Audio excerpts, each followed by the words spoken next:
कर्पूरिगौरं करुणावतारं संसारे सारं भुजगेन्द्रहारं सदा वसन्तं हृदयार्धविन्दे भवं भवानी सहितं नमामि।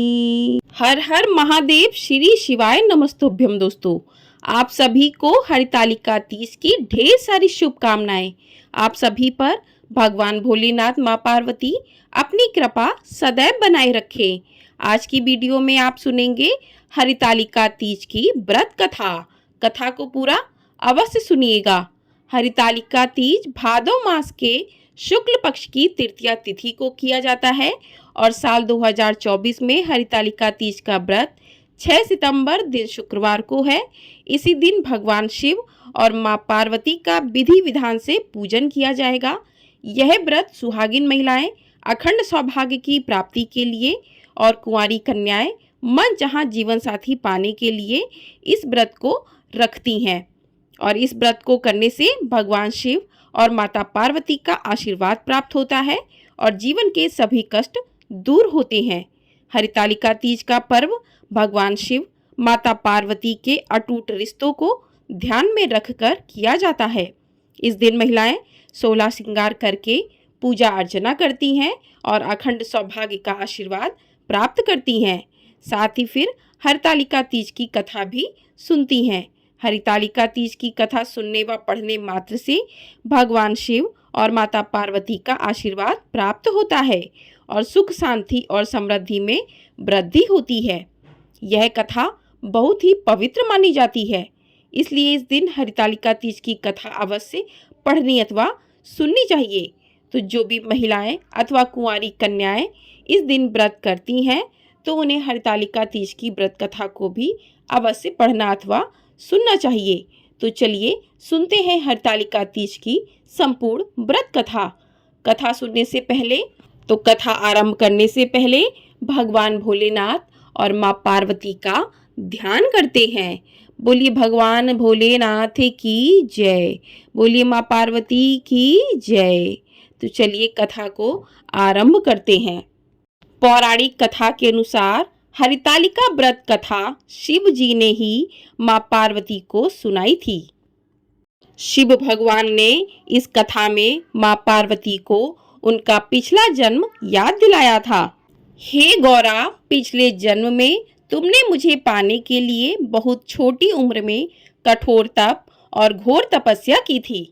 तुमने ना तो कुछ खाया और ना ही कुछ पिया, बस हवा और सूखे पत्ते चबाए।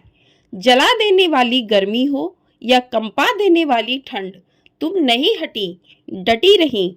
बारिश में भी तुमने जल नहीं पिया।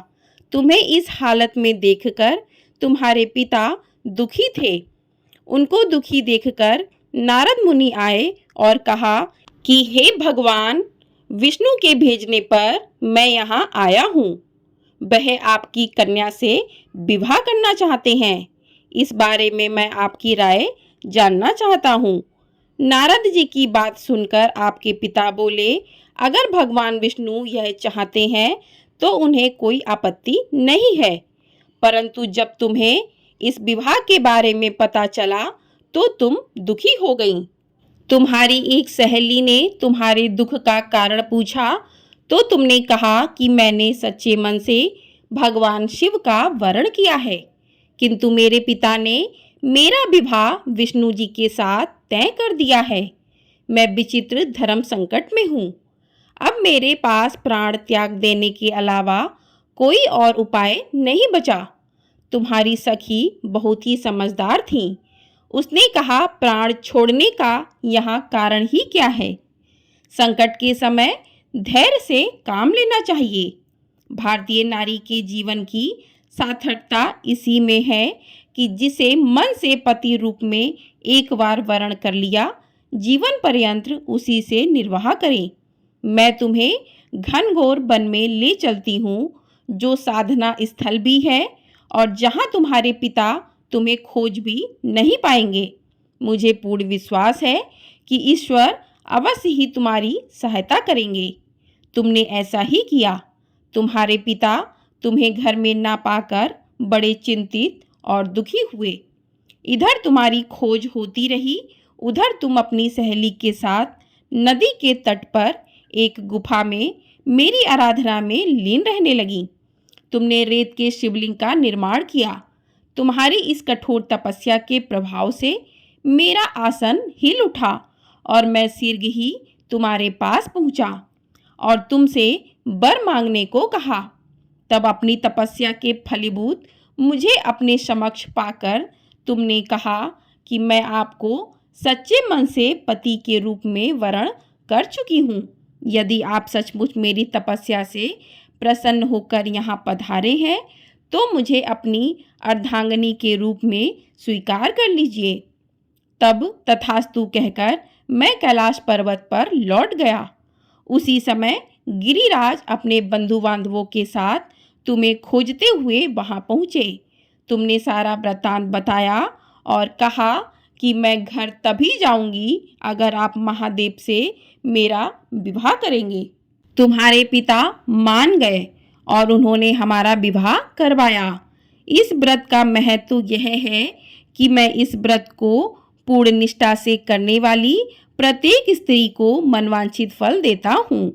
इस पूरे प्रकरण में तुम्हारी सखी ने तुम्हारा हरण किया था, इसलिए इस व्रत का नाम हरतालिका व्रत हो गया। इस व्रत से जुड़ी एक मान्यता यह है कि इस व्रत को करने वाली स्त्रियां पार्वती जी के समान ही सुखपूर्वक पति रमण करके शिवलोक को जाती हैं। सौभाग्यवती स्त्रियां अपने सुहाग को अखंड बनाए रखने और अविवाहित युवतियां मन मुताबिक वर पाने के लिए हरितालिका तीज का व्रत करती हैं। इस दिन व्रत करने वाली स्त्रियां सूर्योदय से पूर्व ही उठ जाती हैं और नहाकर पूरा श्रृंगार करती हैं। पूजन के लिए केले के पत्तों से मंडप बनाकर गौरी शंकर की प्रतिमा स्थापित की जाती है। इसके साथ पार्वती जी को सुहाग का सारा सामान चढ़ाया जाता है। रात में भजन कीर्तन करते हुए जागरण कर 3 बार आरती की जाती है और शिव पार्वती की विवाह की कथा भी सुनी जाती है। इस व्रत के व्रती को शयन का निषेध है, इसके लिए उसे रात्रि में भजन कीर्तन के साथ रात्रि जागरण करना पड़ता है। प्रातःकाल स्नान करने के पश्चात श्रद्धा एवं भक्ति पूर्वक किसी सुपात्र सुहागिन महिलाओं को श्रृंगार सामग्री, वस्त्र, खाद्य सामग्री, फल, मिष्ठान एवं यथाशक्ति आभूषण का दान करना चाहिए। रेत के शिवलिंग बनाए हैं तो उनका जलाशय में विसर्जन किया जाता है और खीरा खाकर व्रत को संपन्न किया जाता है। बोलिए भगवान भोलेनाथ की जय, बोलिए माँ पार्वती की जय। तो इस प्रकार से हरितालिका तीज की व्रत कथा पूर्ण होती है। आइए अब करते हैं पार्वती माता की आरती। जय पार्वती माता, जय पार्वती माता, ब्रह्म सनातन देवी, शुभ फल कदा दाता। जय पार्वती माता, अरिकुल पंद मना विनाशनी, जय सेवक त्राता। जग जीवन जगदम्बा, हरिहर गुण गाथा। जय पार्वती माता, सिंह को वाहन साजे, कुंडल है साथा। देव बधू जह गावत नृत्य करता था। ओम जय पार्वती माता, सतयुग शील सुसुंदर, नाम सती कहलाता। हेमांचल घर जन्मी, सखियन रंग राता। जय पार्वती माता, शुंभ निशुंभ बिदारे, हेमांचल स्याता। सहस भुजा तनु धरि के, चक्र लियो हाथा। जय पार्वती माता, सृष्टि रूप तुम्ही जननी, शिव संग रंग राता। नंदी भृंगी बीन लाही, सारा मद माता। जय पार्वती माता, देवन अरज करत हम चित को लाता। गावत दे दे ताली, मन में रंग राता। जय पार्वती माता, श्री प्रताप आरती मैया की जो, कोई गाता सदा सुखी रहता, सुख संपत्ति पाता, जय पार्वती माता मैया, जय पार्वती माता, जय पार्वती माता। बोलिए माँ पार्वती की जय। तो इस प्रकार से आरती पूर्ण होती है। बोलिए भगवान भोलेनाथ की जय, बोलिए माँ पार्वती की जय। दोस्तों, मेरी आवाज़ आप लोगों को थोड़ी सी नहीं शायद पसंद आ रही होगी, लेकिन इस टाइम पे बहुत ही ज़्यादा वायरल फीवर चल रहा है, जिस वजह से मेरी आवाज़ नहीं निकल पा रही है, लेकिन मैं फिर भी आप लोगों के लिए वीडियो लेकर आ रही हूँ। तो वीडियो को ढेर सारा अपना प्यार ज़रूर दीजिएगा, और वीडियो पसंद आई हो वीडियो को लाइक कर दीजिएगा, शेयर कर दीजिएगा, और चैनल पर पहली बार आए हैं तो चैनल को सब्सक्राइब ज़रूर कर दीजिएगा। आपको हमारे चैनल पर आने वाले व्रत त्योहारों की कथाएं सुनने को अवश्य मिलेंगी, तो चैनल को ढेर सारा प्यार ज़रूर दीजिएगा।